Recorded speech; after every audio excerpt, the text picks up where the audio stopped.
Alright, so it is October 10th, 2016. I am Ron Reed, founder, page manager of Sasquatch Society on Facebook, and this is Bandit here. This is the super most awesomest, coolest dog ever. He goes looking for Bigfoot with me. He's walked the entire Appalachian Trail. Look at him. This is a proud moment for him. He's just standing there. All of his gusto. Anyway, so we're leaving Middle Tennessee right now. We live in White House, Tennessee. It's about 30 minutes north of Nashville. We're getting ready to drive 10 hours or so.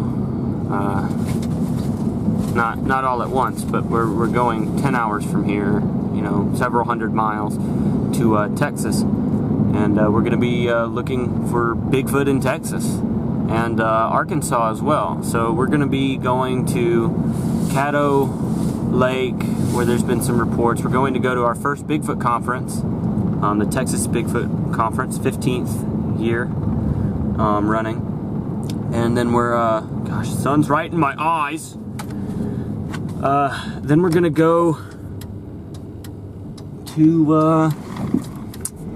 Fouke, where the Boggy Creek Monster is said to roam. So Fouke, Arkansas. We're gonna travel along the Sulphur River. We've got kayaks and everything.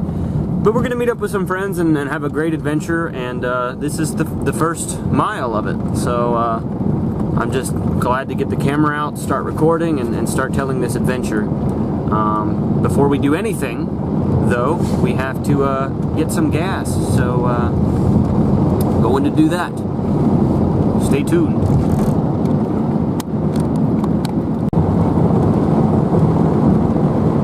You know, by no means am I a professional Bigfoot hunter. I put a lot of work into these trips sometimes, but realistically I don't do this a lot. You know, I'm average middle class citizen. You know, most of the time I work in a warehouse or somewhere behind a grill. And occasionally I save up my money to get up and do things, escape for a little while. Last year was a big year for me because I was unemployed for 6 months as I walked the Appalachian Trail from Georgia to Maine, but that was the biggest thing I think I've ever done. Every 3 years or so I do a Bigfoot investigation, and I do it big. You know, unfortunately, living in Middle Tennessee, not so much in the Appalachian Smoky Mountain area, but in the middle of the Tennessee, you know, we have these low-lying hills, and there are a few Bigfoot reports, but to be so passionate about this subject and really want to pursue these things, I don't have that option, you know, to go where these great conglomerate of sightings are. You know, I have a few stray reports from 30 years ago, and that's my closest lead to local Bigfoot research. So yeah, every few years I do plan these big trips. You know, and in 2010 I went to Northern California for 2 weeks. And went to like towns with like Willow Creek, around where the Patterson-Gimlin film was filmed, and I met some individuals on the Hoopa Valley Indian Reservation, and heard a few of their stories and personal, not quite encounters, but second-hand encounters. They found like footprints and heard screams and things like that. But I don't know. I've been in the subject pretty actively for about 11 years. Starting off as an enthusiast that just kind of reads reports and stuff, and then kind of making that transition after high school graduation to field reconnaissance and going and investigating. And I do a few overnight trips and stuff in a local setting, and I do chase those stray reports in my home state. But I live for the moments where I can do my research and homework and set an expedition into motion. And that's kind of what I am doing now. So, like I said, the last trip I did was, the big trip was the Everglades, and going around Big Cypress National Preserve and chasing reports along the Panhandle. The sun's right in my face. Like at Myakka River State Park and stuff like that. But I usually don't take the moments to record my dialogue like this, to talk about my association and my thoughts on Bigfoot when I'm doing these things, and it's kind of hard. I guess this time around, I always hope to see Bigfoot, you know, and have an encounter and confirm to myself that something like that is out there. Because until I do, I am a skeptic, and I am withholding with the absolute of accepting its existence. But I am hoping for those miraculous once-in-a-lifetime opportunities to unfold in front of me. But moreover, I think this time I just want to tell a good story.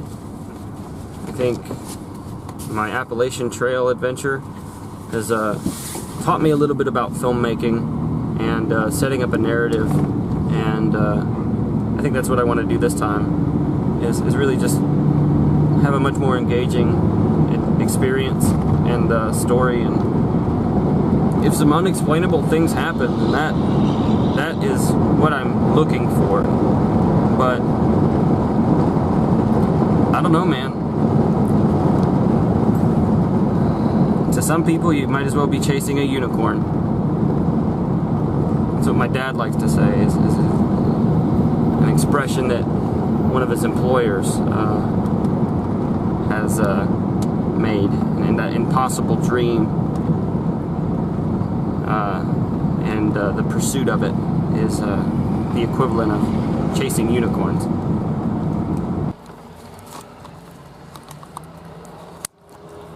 So we went to Dairy Queen and got some cheeseburgers, the dog too, and he ate his. And now we're getting gas, and we're about 3.5 miles from this wildlife refuge. We're going to drive through, see what they're all about. Might not be too much there. And then we're going to get back on the road, get through Memphis, and set our sights for Little Rock, Arkansas after that. Get through that town, and then play it by ear. So, first pit stop, and it's going well. This old truck has got over 300,000 miles on it, and it's still chugging, so that's a good sign that it can go 2.5, almost 3 hours, and still stay strong, you know.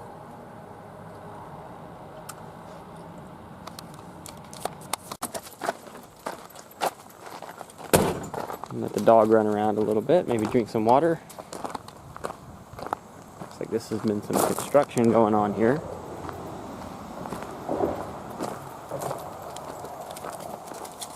Now, I haven't done any research about Bigfoot in this area. Maybe I'll look it up later. Oh, he's... you know you're going to get in the car like in 3 minutes, right? And now look at you. Oh, this is nice. Heck yeah. This is cool. What is this? Somebody wrote in the sand.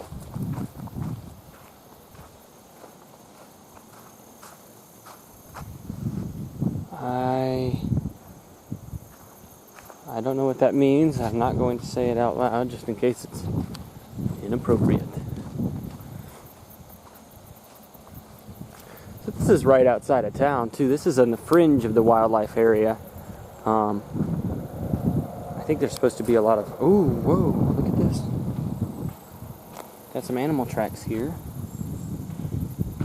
It looks like a pawed hand, but then at the same time, let's see, it's got one... Stop. 1, 1, 2, 3, 4, 5. I see 5 digits, which off the back of my head, based off of its size, it's one of two things.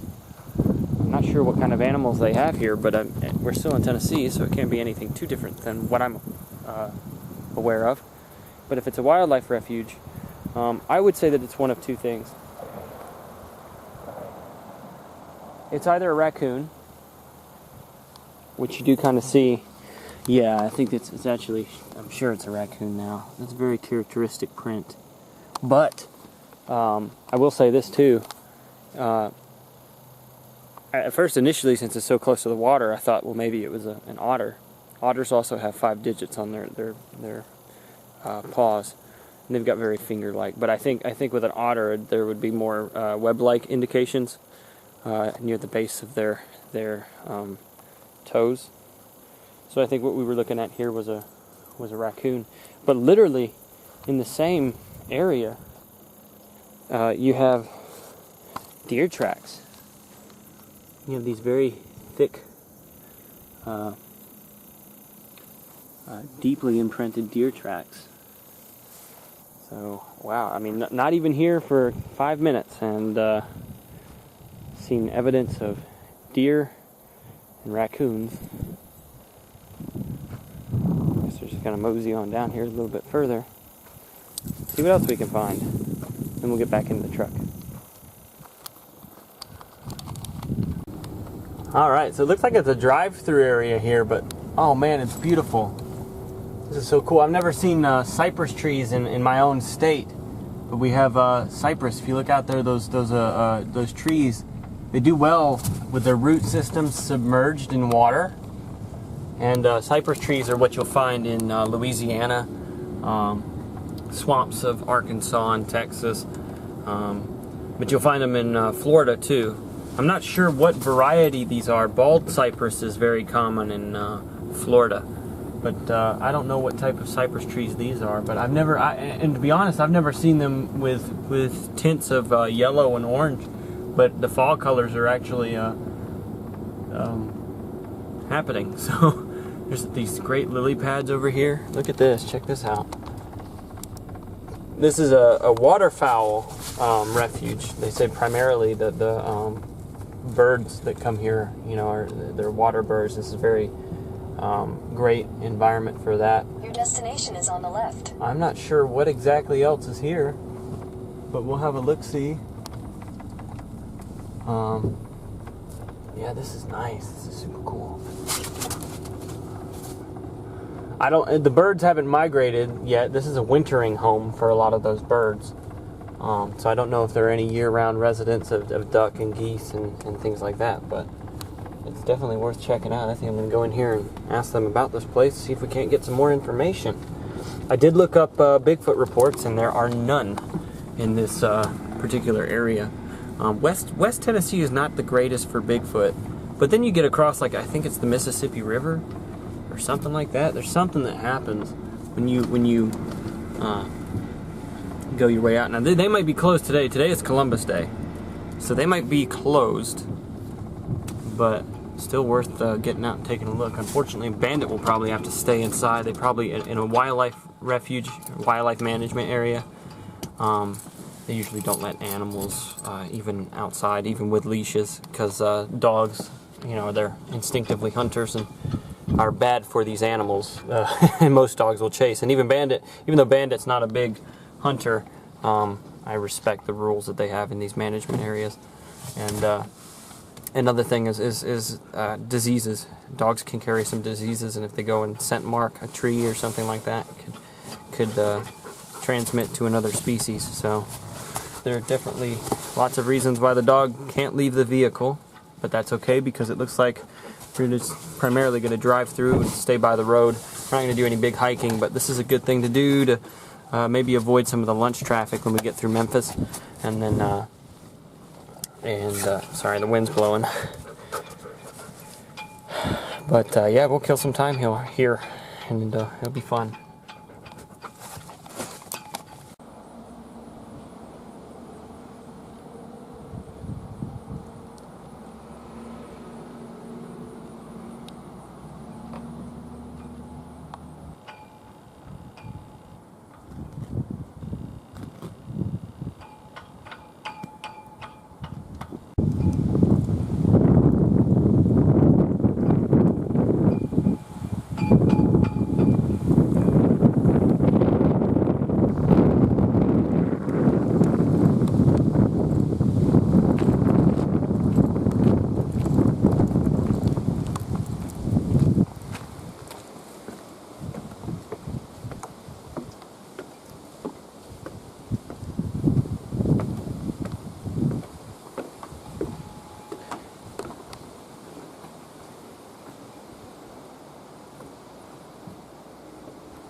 that a button? Do I push it? It's got a speaker. I guess it doesn't work because this thing is ripped out. Got a solar panel though. So I'm walking the dog because I've only seen 2 other people in the parking lot. And they both had dogs, so assuming this is a place to walk your dogs. I haven't seen any warnings or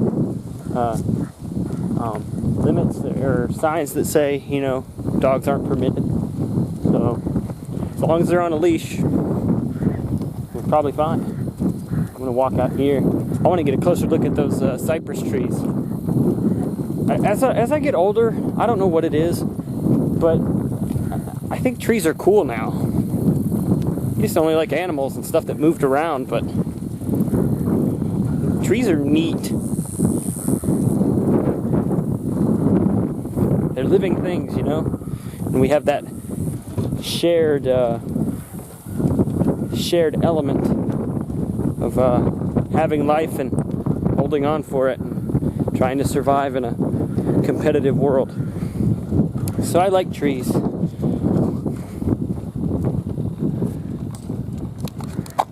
And plants. So as I learn more about West Tennessee, it's crazy. This place has got it homes, and I would expect some of these, like the wood duck, Canadian geese, some different types of ducks, cormorants. I'd expect mallards and great egrets. This place is also home to bald eagles at certain times of the year. And here's the one that confused me. Pelicans. This refuge houses a population of pelicans at some point in the year, if not year-round, which is wild. And this over here is talking about the Mississippi Flyway. See, all these birds start to congregate from Hudson Bay and the Beaufort Sea, and they all converge to this wildlife refuge here. Look at how these birds all converge to where we are right now, from all across northwestern, northeastern, and the Great Lakes area of the United States. So they're coming all the way through here. Some of them hang out here. The rest of them continue to the Gulf of Mexico. So, pelicans though. Who would have thought? I've seen pelicans in lakes in North Dakota, and I thought that was weird.